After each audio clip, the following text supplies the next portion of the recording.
থেকে, অথচ কিন্তু শিষ্য ভক্তের প্রবল উৎকণ্ঠায় অপেক্ষা যে ঠাকুর কেন এভাবে দু চোখ বন্ধ করে স্তব্ধ হয়ে রয়েছে। ক্রমে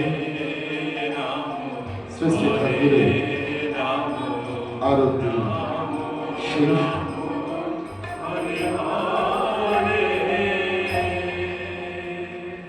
আরতি শেষ হওয়ার পর শ্রী শ্রী ঠাকুর ধীরে ধীরে দু চোখ মেললেন।